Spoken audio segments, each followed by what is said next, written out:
Well, it seems like one of the more highly anticipated decisions in recent memory for the University of Texas Longhorns football program may finally be coming to a close.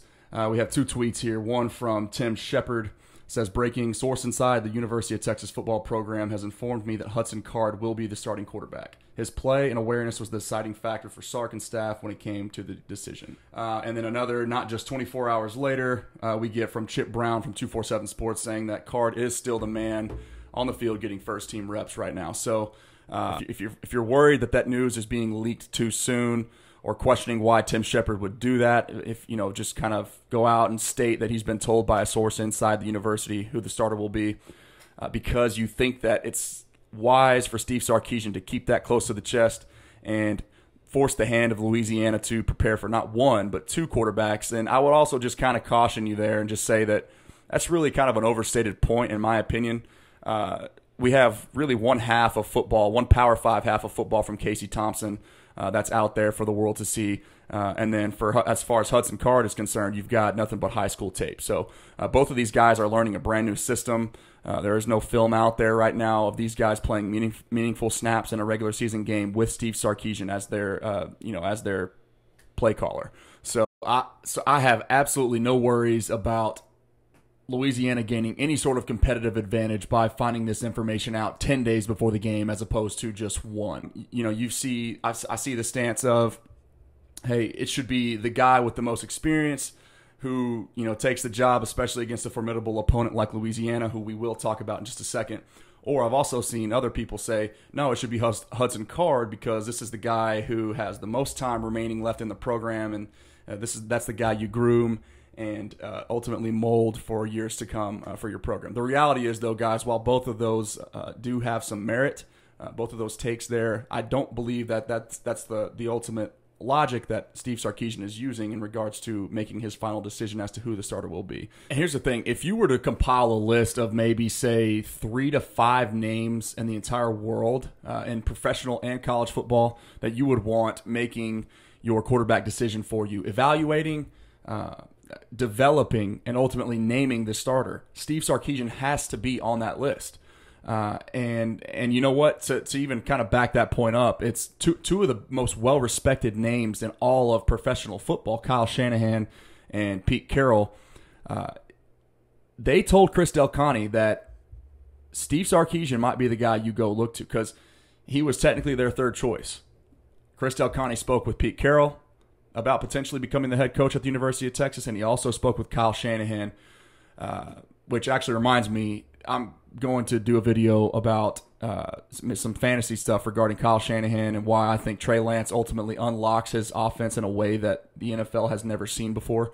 So stay tuned on that. But Kyle Shanahan, as a former University of Texas alum himself, one of the guys that I trust and respect and enjoy studying as much as anybody in the football landscape, when that guy tells you, as Chris Del Conte, hey, you should probably go interview Steve Sarkisian and you should probably hire him. How do you think I feel about him making the decision for me as a Texas fan and who's going to be my quarterback moving forward? That speaks volumes to me. And if that doesn't fire you up, then I don't know what does, and I don't know if I can help you. Whoever takes the field in week 1 against Louisiana, they've got their work cut out for them. We're talking about a 10-1 football team last year, returning the third most snaps from a season ago in college football. This is across the country. This is not just FBS, just FCS.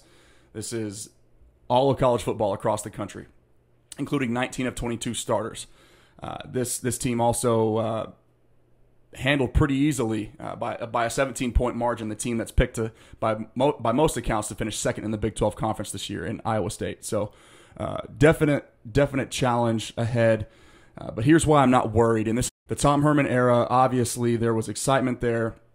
I remember being excited and trying to validate that decision made by, just I guess the board of trustees there at the University of Texas, saying, and this was my own personal validation, saying that, oh, Tom Herman was sought after by LSU. He must be the right guy. He must be a solid head coach. Well, that obviously didn't work out very well for us. The difference between the two different regimes, the two most recent, Tom Herman's staff, most of which came from the University of Houston. Steve Sarkisian's staff, most of which is coming from the University of Alabama. I don't have to tell you why that's significant. I'm not going to. All I know is Pete Kwiatkowski, Kyle Flood, Jeff Banks, and Steve Sarkisian are an absolute masterclass of football knowledge. These guys are the real deal, and I expect Pete Kwiatkowski to, at the very least, I expect Pete Kwiatkowski to be a household name here in the coming months. And the same could be said for Kyle Flood as well. Just the relationship that he has with Steve Sarkisian and developing and not only quality offense, but just putting guys into the NFL. That's something that these guys make a living doing. The only reason that Kyle Flood was willing to leave the University of Alabama was because of the relationship he has with Steve Sarkisian, as well as the plethora of talent from a recruiting standpoint here in the state of Texas. He said he's very excited to continue working with the best players in the country and wouldn't have made that decision to leave Alabama if he didn't feel that the same could be true at the University of Texas. He has said as much. And then lastly but not least, Jeff Banks, I don't necessarily know if he'll become a household name just because he is the special teams coordinator, but I will say this. Special teams can be the difference in a team like Texas last year, finishing 7-3 with 3 combined losses totaling no more than 13 points, and the University of Alabama winning a national championship and making it look easy. So for now, at least for me, it's all eyes on the big boys up front. Whoever's standing in front of whichever quarterback marches out there. It's on Christian Jones.